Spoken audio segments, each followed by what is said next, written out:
I wonder what Macron is up maybe even next week. Yeah. To come prior to the G20.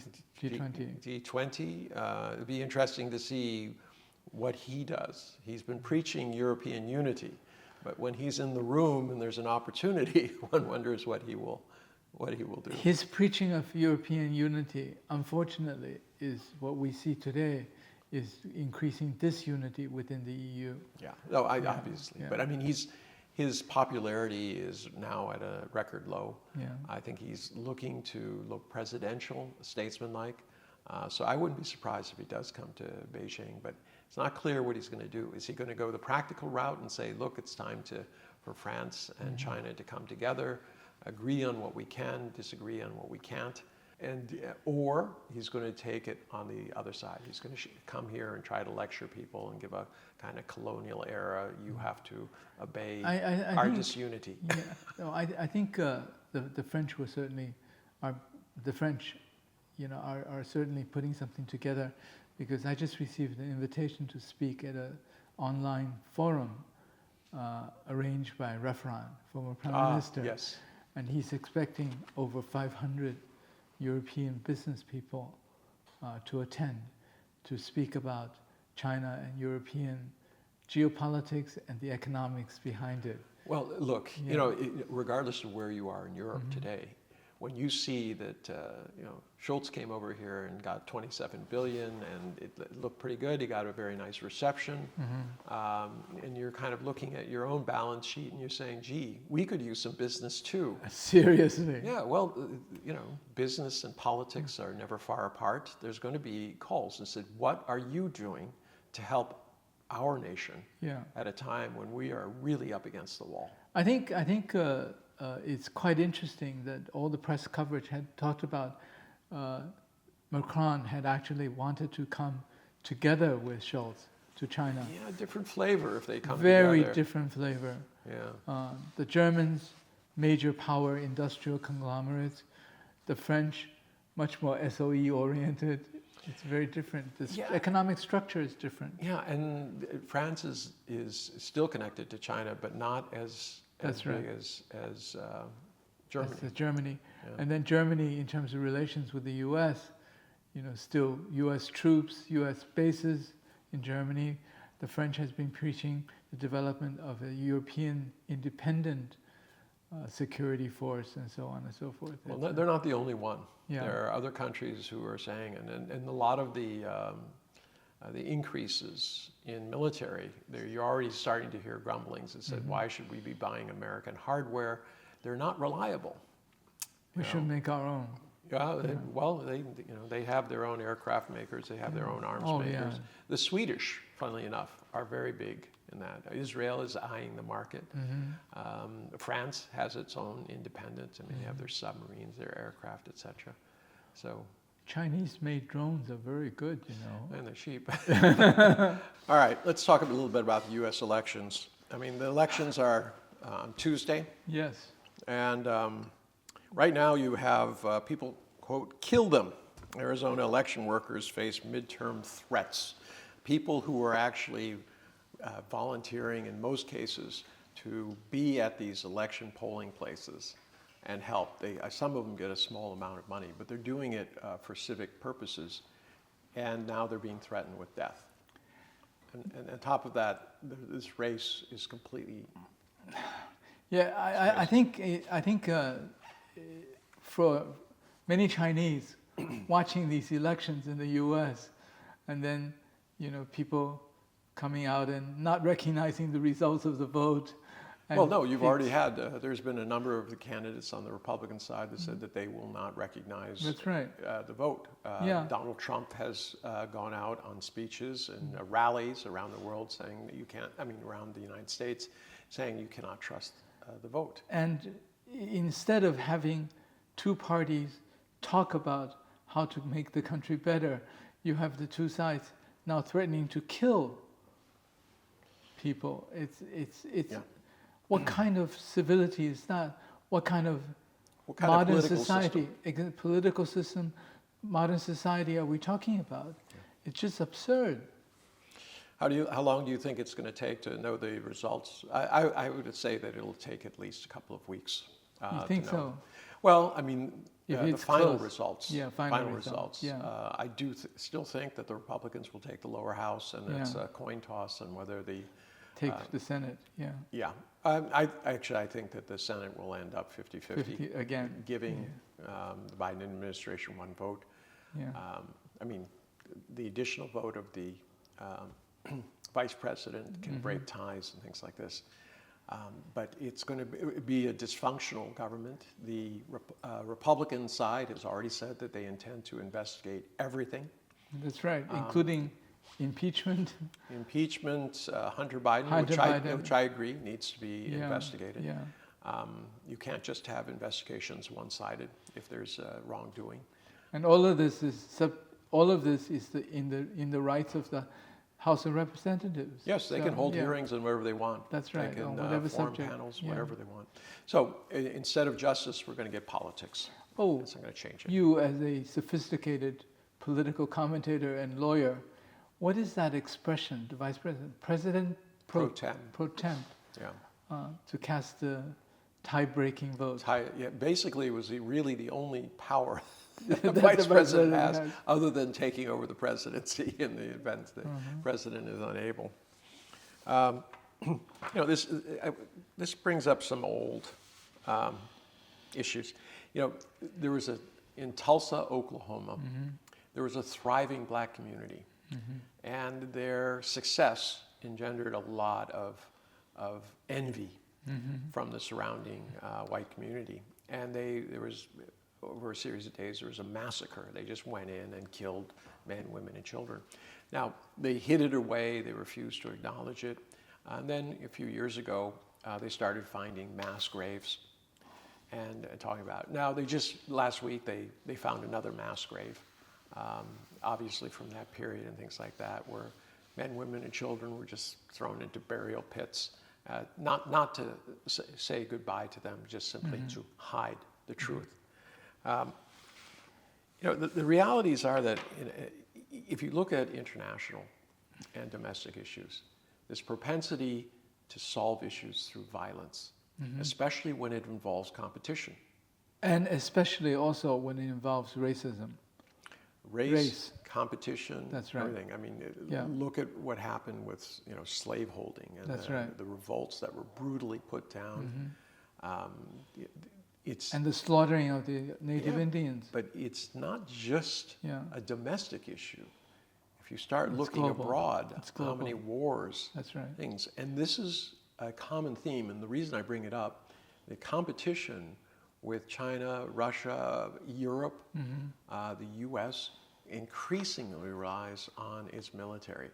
The threat of this, whether it's nuclear or whether it's trade wars, Cold Wars, sailing gunboats up and down the Taiwan Straits, positioning B-1B bombers, basically trying to cut off Cuba. So many of these issues involve, whenever there's a problem, violence will settle it. And this has to change. You cannot have a world order where the largest power in the world believes that might makes right. And indiscriminately spread their forces and power, military power, to suppress others. Well, I think 800 bases around the world. That's right. No one else has even close to that. I think China has 4 or 5, and they say it is a existential threat to the United States. Yes. Places where Chinese ships fighting piracy can go and fuel. That's an existential threat. Now, we have 800 bases around the world. That's for the good of the world. Yeah. It's just strange. All right, we got things. COP27, G7. COP27 puts climate compensation on the agenda for the first time. You'd think that it would have been on the agenda before, since, remember, all the last COPs, everything is we're at the end of the rope. Yeah. If we don't act now, nothing can be saved. Yeah. And now finally they've put it on there, but I don't think it's going to happen. You have India, Russia, China, Australia not showing up. Biden is going to make a short stop. It's a 2-week event. He's going to stop in once. There'll be European leaders there. Obviously, Turkey is very close, but I cannot see anything happening. Just another talk shop. I think, yeah, it's another talk shop. But one of the reasons why it's not going to happen is because the commitments made by the global north have not been met. Have not been met. They talked about, I think, since 6 or 7 COPs meetings away. Yes, $100 billion a year. I think that was to in help 2013. Energy, 2013 to help energy transition of developing countries. Yeah. Now, in 10 years, the total of subsidized support, not complete grants, is only about 80 billion. The 100 billion was 100 billion per a year by 2020. That's right. And it hasn't happened. That's now, right. there is a positive note. There was a promise to South Africa for 84 billion for energy transition, but that's over a 5-year period, so that's only 20 billion. And, South Africa certainly needs it. I'm not saying that it doesn't, but where are the rest of the countries? Is this just a symbolic, throw some money at the problem, make it look good, when actually you're not doing enough? And in fact, if anything, there is a retraction by some European powers. They say that because of the Russian conflict, Russian-Ukraine conflict, they're now backing away from their own targets. Well, I mean, I can understand why they're doing that. What I don't understand is why they didn't calculate this in when they decided they wanted to go to the conflict with Russia. That's right. But I'm just ask you, I mean, you've been in green things. A long time. Yes, and you started funds doing green finance, et cetera. Yeah. Isn't this the time for all of the countries to embark seriously on a green revolution, to start putting in alternative energy? Why? It puts people to work. It creates a new energy base for everybody. So you can not only tackle climate change, but you could also tackle the current recession. But it would take almost all the countries coming together and agreeing on that. That's right, to collaborate on this. I think the massive shift in extreme temperature occurrences in the last couple of years. 8th year in a row that we've had rising temperatures. Average temperature and for that's the world. been put out That's by right. the United States Weather Administration. The World Meteorological Organization also came out with numbers. So many places hit record highs this year.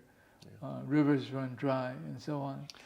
Yeah, but the good thing is you hear less about climate deniers now. That's right. I think the skepticism over their kind of outlandish claims is fast losing appeal. Even oil companies are now, it's chic for them to do some green stuff. Well, that's greenwashing. Yeah, that's greenwashing. A little different. I mean, China's embarking on its own green revolution. I think they're following some parts of the international standards, but they're very concerned that it doesn't become greenwashing. That's right. That it, in fact, actually results in a lessening of carbon dioxide, as opposed to the developed nations where there's pushing anything where people can make lots of fees. That's right. Yeah, that's not going to help the common man. There's another interesting tie-in here, and this is the hypocrisy of many countries in the West, the developed countries, accusing China of dumping their solar panels,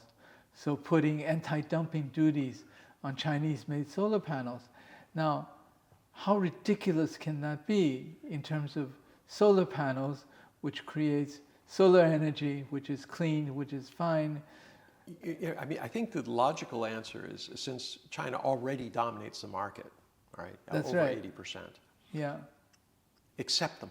Take them at the lower cost. That's if right. China is subsidizing it, and you start increasing by a matter of tenfold, I guarantee you the subsidies will stop. That will go away. I think the subsidies have actually started to go away already.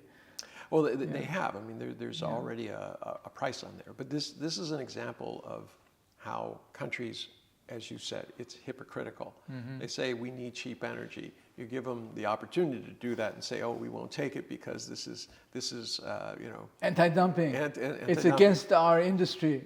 Well, yes, intervention in industry. That's right. But isn't that what the two UK steel firms have said? We need to be subsidized. That's right. Why? Well, energy prices are high, and the Europeans are doing it. Subsidizing And energy the US, prices. the US is doing it too. On chips. Yeah, but wait a second. I thought these were free market countries. That's right. And the only bad people who interfere in markets are people like China. Yeah. The hypocrisy is dripping. All right, we've already talked about this. So G7, real briefly. Blinken says G7 is, quote, clear-eyed about the need to align on China. Yes. Okay, so we have German Schultz coming to China, not the same message. Be interested to see what happens. He reaffirms the one China principle and mentions Germany's opposition to new bloc rivalries and decoupling from China. So where is this clear-eyed stuff coming from? I always like that. It means nothing. Clear-eyed means nothing. Right? It gives this sense that everyone's on the same page. No one in the EU is on the same page, and certainly not on the same page as the US, as Schultz adequately demonstrated. I mean, right now it just seems like that Nord Stream 2 attack was by the Brits. Well, it was by somebody. It certainly wasn't by Russia. That's right. It wasn't China. No. Okay. It wasn't Germany. No. So you can start ruling out who it wasn't, and you can pretty much figure out there's only a handful of people who could be. Now, the story is that Britain, at the behest and support of the US, but we don't have any proof of that. So we shouldn't get into things. But ever since that attack, you've had Biden making these professed commitment to multilateralism and solidarity with Europe. But that's not really working. I think a lot of Europeans are saying it's still America first. Yeah. And we're not going to be, no matter what it costs us, America like first. Macron said, right? LNG costs in the US 4 times. That's right. Yeah. We can't afford to compete with America if their energy source is 1/4 of ours. That's right. Yeah, and it's true. And the energy source, of course, is more than energy. It's also raw material for industrial production. Oh, it's the feedstock for That's so many right. things. For chemicals, for petrochemicals and so on. People have no idea just how everything from the plastic that we use in everyday products to the chemicals. That's right. To actual medicines, That's etc. right. It's That's all part of it. Yeah. Talking of which, it seems things. The Italians are not as clear-eyed, apparently, about this as well. 50,000 Italians in just Rome. Anti-war demonstration calling for a peaceful resolution of the conflict between Russia and Ukraine. As they said, ordinary people should not be made to pay for the conflict, which is decided by government, but it is always the people who bear the price, both in the misery of economic misery, but also in terms of death. This is not only Italy, because there was a big one in France yesterday as well. Yeah. Well, but it's spreading throughout the capitals. That's there right. have been similar demonstrations in every single country. Yeah. Things, but the size of them It's getting bigger and bigger. That's right. And as you get into winter, I think that could probably be things. So, let's say Macron comes. As you said, he has France has that more of a state-owned enterprise outlook on things. Who represents Europe? Is there anybody? I don't think so. I think it's every man for himself or woman. Yeah, more like woman. I'd be interested to see if the new Italian prime minister ends up coming to China. Yeah. And then the Southern Europeans have been very active too, the Spaniards and the Portuguese. I noticed the Spaniards, since the Russian war began, have actually increased their trade with That's Russia. right, with Russia. Not by a small percentage, over 50%. Yeah. Yeah, it's quite something. Many other countries have too. Yeah, they Brazil have. is over 100%. But you know, this idea that there's clear-eyed unity on Russia and on China and things like that is belied by the facts. That's right. The facts are very simple. Many countries, China, India, Brazil, and Holland, and a number of other countries in Europe have increased their trade with Russia after the war began. I think it's a reality versus hypocritical Rhetoric. Yeah. Agree. Talking about that, Britain in crisis. You know, nurses in Britain strike. Sunak says the state cannot fix all the problems. Bank of England recession warning turns the spotlight on the UK budget plan or lack thereof. I remember he delayed it. You know, on the 17th, I believe they're going to come out with something. But you know, once again, you know, the Titanic hit the rock 7 years ago. That's right. And nothing has changed. You're referring, of course, to Brexit. Yes, Brexit. Yeah, and but I mean, their new Chancellor of the Exchequer, what does he have to work with? What can he do? We talked about, and for a conservative government to talk about increasing taxes. that's right. This is a desperation. And the other part, which is significant, is I was looking at the latest numbers of the composition of the British economy. Now, over 60%, I think 65, unlike the US, which is closer to 80%, 65 to 67% of their GDP is now in the service industry. You do Brexit, you're taking away a big chunk of your service industry. Absolutely, especially financial services. That's right. I mean, The city in London, you know. an overwhelming contributor to the foreign trade surplus. I mean, And it's the extension, trade services. the extension of the city in London, the financial center, also is services to support the city.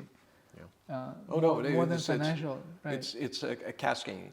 As soon as that top line goes down and all these big business and money Filters generator down. goes down, That's all right. of a sudden you're going to see Yeah. it. So expect London housing prices to continue to plummet. Is my Do you expect? Okay, this is what the U.S. is trying to do reshoring in the U.S. in terms of But it's not manufacturing. working. It's not working, and the U.K. we're trying to do the same thing. And that really won't work. It's really going to be disastrous. Well, they're trying to interest. I mean, the British Chamber of Commerce here in China is trying very hard to interest Chinese companies in coming to Britain. At the same time, Britain says we outlaw Huawei, we outlaw all these different companies. That's right. If you're Chinese, we suspect you of being, you know, we have to keep a file on you because you could be one of them. Spies. Yeah. Well, that distrust. Yeah. We talked a little bit about the U.S. and North Korean escalation. You know, what was interesting to me is that while the U.S. and Japan are calling for sanctions against the North, as if sanctions have worked. That's I mean, right. how, you know, They've been sanctioning North Korea for. I know, but it hasn't worked. So, That's right. you know, the definition of insanity is doing the same thing over and over again, expecting a different result. So I don't understand it. But at the same time that these two, U.S. and Japan, are calling for sanctions, South Korea is insisting on a diplomatic solution through dialogue. I mean, where's the clear-eyed solidarity that Blinken is always talking about? I think increasingly South Korea is beginning to feel that the U.S. cannot be dependent on. Look at the chip thing, right? Well, we're trying to undermine their economy. Yes, I don't think they can rely on us. That's right. You know, the chip thing is one part. Electric vehicles is another one. According to the law, the new legislation in the U.S. They can't sell any electric vehicle that would be eligible for the rebate. That's right. For the tax incentives. Here again, it's government interference in the marketplace. Oh, but it's different because it's America. It's in America, yes. But the hypocrisy, as I said, they're spreading this rhetoric that we're all, you know, we are solid, we're all on the same side, economically, politically, ideologically, and all we see are cracks. Yeah. And they're getting bigger, they're becoming fissures. All right. So let's talk a little bit about Taiwan University professor comes out, quote, "The Taiwanese people need to wake up," unquote. "Taiwan is Chinese territory, so it needs to be defended at all costs. The U.S. is using us as an instrument." Increasingly, people are recognizing that. Yeah. But I mean, it's unusual for somebody to be that outspoken in Taiwan. And I'm certain that they will pay a cost for saying that. Today, telling the truth can have unpleasant side effects, as we've seen.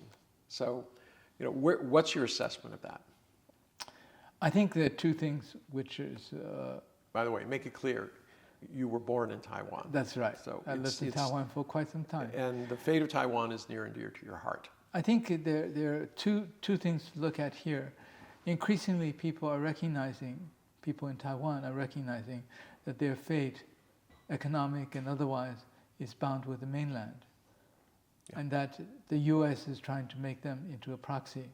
Like Ukraine. Like Ukraine. Now, U.S. has tried to build a number of proxy states in Asia. For example, Vietnam, the Philippines, and so on. And that's India, not working out too well, is it? None of these are working out too well. The only one left in which they seem to have quite a bit of sway over is Taiwan. But Taiwanese... Talking about Indonesia, just briefly, you mentioned earlier before, Indonesia at the G20, with all of these European nations who are very hostile to China, they're showcasing their new railway built by China Rail. Yeah. Yes, the word used is showcase, which is really showcase. It's going to be fairly hostile. Some of these guys are not going to be very happy about the centerpiece of the economic progress is going to be a Chinese railway. That's right. Yeah, but I mean, you go back to what you said. Philippines, Indonesia, Vietnam, India. They're all trying to, and Taiwan. They're trying to make them into proxy states. But it seems India is less enamored with being a proxy state for the U.S. So it's not working. So in terms of Taiwan, what we have is increasingly people are recognizing that the U.S. is just playing them or using them as a proxy. That's one side. The other side is, I think that's increasingly significant, is China is beginning to lose its patience with the U.S. crossing the red line, supposedly the red line, that they define to be the red line time and again. And we're talking about the one China policy and interference in Taiwan. That's right, interference in Taiwan. And the new Taiwan Policy Act, which has gone through the Senate Foreign Relations Committee. I don't think it's been adopted by the Senate yet. It will be signed at some point. Yeah. It's been modified. The House version has been modified somewhat, and it's been watered down a little bit. We'll see. But it still, in essence, attacks the very basis of one China policy. The one China policy. So the more that happens, the more the Chinese will take active... Yeah, but should the China be reacting to the U.S.? I mean, everything we've talked about today is the U.S. is, in essence, eroding its own credibility through hypocrisy, through America first, you be damned, using other nations.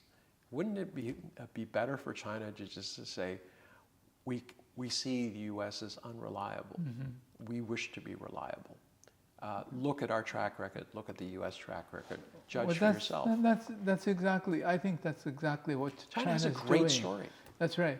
It is promoting exactly that story, and it's being recognized as such, as a positive force for not only global growth but global peace and security. But if the U.S. continue to push on the Taiwan issue with the likes of Taiwan Policy Act, or trying to bring Taiwan, giving it some diplomatic status, like they're trying to get the Japanese to do. Sometimes, you get the Japanese to do some diplomatic stuff that you don't want to do yourself. They just signed a new security agreement with the U.S. Yeah. Long term. I've said that I think that they will detach themselves from the U.S. if they ever have their own nuclear umbrella. But it seems like they're playing both sides of the Sure. line. Now, if the Japanese are so, their leadership is so incompetent as to not to recognize what their alliance with the U.S. has brought them. The alliance with the U.S. has brought them into 30 years. GDP today is less than 30 years ago. Well, it's not only that, there's still an occupied country. That's right, still an occupied country. And you and I are of such age that we remember the days when Toshiba, Panasonic, and so on and so forth ruled the world. And Toyota and Honda and Nissan ruled the world. Where are they today? Toyota's doing well. Honda does okay. Yeah. But it's not the same. It's not what it And used to they be. were deliberately undercut. Once again, the U.S., in response to a country that was Rising quickly. Yes. cut it off at the knees. That's right. Using security. It says we can withdraw our security if you don't sign this Plaza Accord. Yeah, that's right. And where would you be? So, I mean, this resort to always using the security card is, I think it's beginning to run thin. It's running very thin. For example, in terms of Saudi Arabia, right? Yeah, they just walked away, said, no, forget it. Forget it. Yeah. And then, the Americans are threatening now in the Senate, a couple of congressmen and senators talking about, we will punish Saudi Arabia by not selling them weapons for a year. Now, how absurd can you get? Well, I'm sure the military-industrial complex is grinding their teeth. It says, no, sell it to them. That's right. We want to sell our overpriced, our very excellent. Yeah, outstanding new technology products in the military hardware side.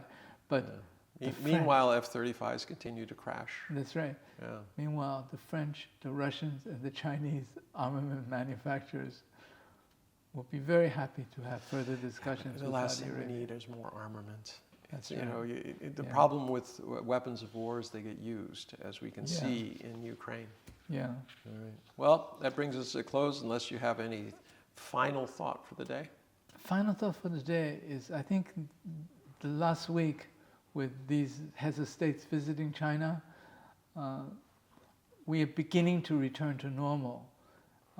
The numbers that we looked at last time, in 2019, is very significant. 79 heads of state visited China and 27 visited the U.S. And this is pre-pandemic. That's right. But this reflects a trend, I think, since 1990. The number of heads of state coming to China have exceeded those going to the U.S., except in 2013. What happened in 2013? I don't know. Xi Jinping comes into power. The U.S. Was it Obama? When was Obama? Obama. 2016 is the election, so Obama's still in there. So Obama's 2012. No. No. He was there to 2016. Because 2020 we had we had Trump, and then now we have Biden. So 2012 was his first. No, 2008 was his first term. Yes, Obama was 2008 to 16. Yeah. We look back, and then I think Obama was certainly a very principled guy, a great orator. Unfortunately, his inability to match results with ideas resulted in this flip that brought in Donald Trump. Yeah. And now has led to things. So, as I said, sometimes the road to hell is lined with good intentions. That's right. Yeah. All right. Till next week. Another sunny day. Wow, look at this. Look at this view. Look at the sky. Yeah. It's gorgeous. Yeah.